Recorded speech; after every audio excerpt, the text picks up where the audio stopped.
truthfully, I don't think we really know how many bodies he's responsible for.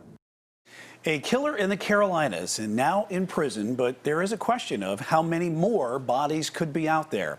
Daniel Prince admitted to killing a woman in upstate South Carolina earlier this year and admitted his involvement in the deaths of 3 women here in the Charlotte area. And Queen City News reporter Derek Dellinger has spent months tracking down information on Prince. Now, the cases that he's connected with and the loose ends that authorities are now still trying to piece together. It's a memento that Lisa Jones has never really forgotten. She knows I love animals. She knows that's good. And she told me when she looked at it, she thought of me. And now that I look at it, I think of her. Something she got from Nancy Rigo, a woman who became a friend over the course of 20 years. She made you feel very welcome and not like you don't belong there. She's also a woman who has not been seen in nearly 5 years. Rigo lived with her mother, Dolores Summers. Records show their last address was at this apartment complex in East Charlotte. What happened to Rigo was really a big mystery, one that still does not officially have an answer. But the clues show a pattern of something that involves Rigo's mother, both North and South Carolina, a federal case, 2 more women that went missing, and this man, Daniel Prince. He's a dangerous individual, you know, and you don't know what really sets him off. Hobart Lewis is the sheriff in Greenville County in upstate South Carolina. He came to know Daniel Prince after a woman went missing in his county, Edna Suttles. Miss Suttles was she's pretty well known in the northern part of this county. She was a bail bonding agent. She was a tough lady, street smart, had a great reputation here in our area.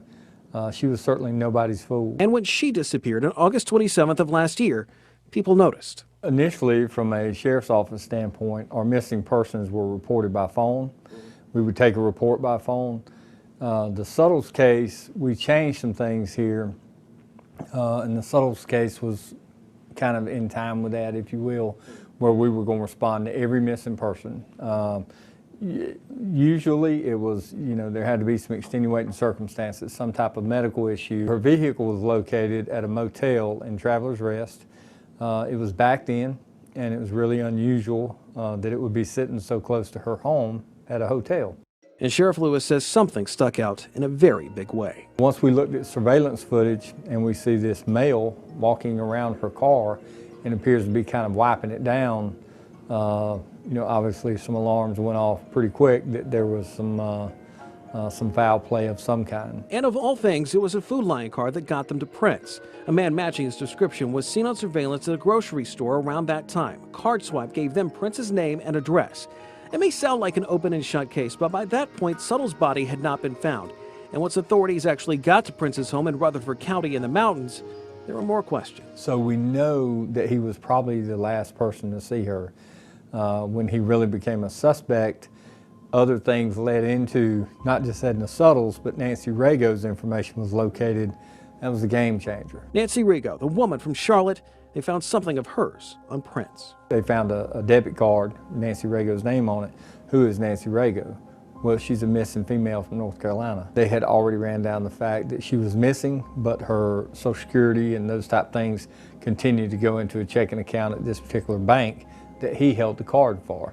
So there were some financial crimes that led to the fact that Daniel Prince was continuing to get money out of her account, but nobody has seen Nancy Rigo. Rigo has been missing since 2017. Lisa Jones remembers the last time she heard from Nancy. It was after Lisa had been treated for cancer. She said, you know, she was glad that I was through it and was on the other side and that things had gone as well as they could be expected. And she was getting her mom settled.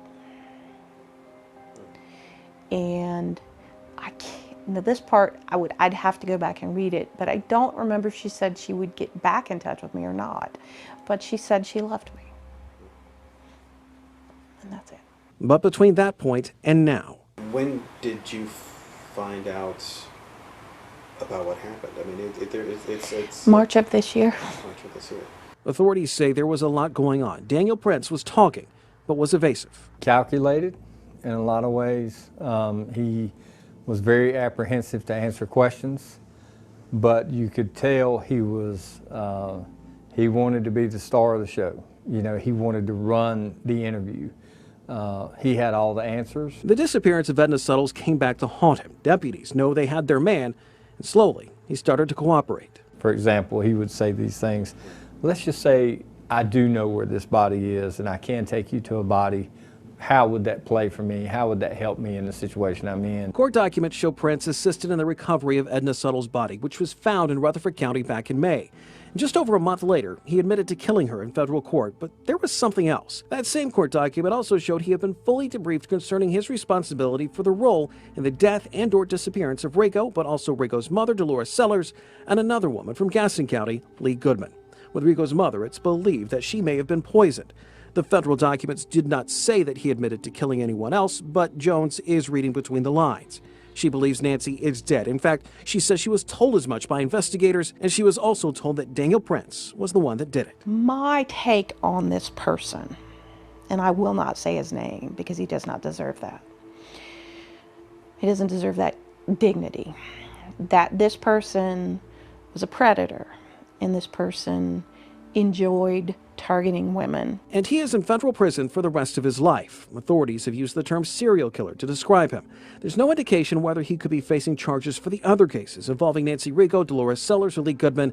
There's also another question, too. I think Daniel Prince, over a very long period of time, traveled the country, and truthfully, I don't think we really know how many bodies he's responsible for. For Jones, this is also a warning for vulnerable women. All of these women who were killed or went missing were at least in their 60s. I think if there's, it's not a lesson, but I mean, if there's something that can be gained from this is as a single older lady, if you have those in your life, stay in touch with them.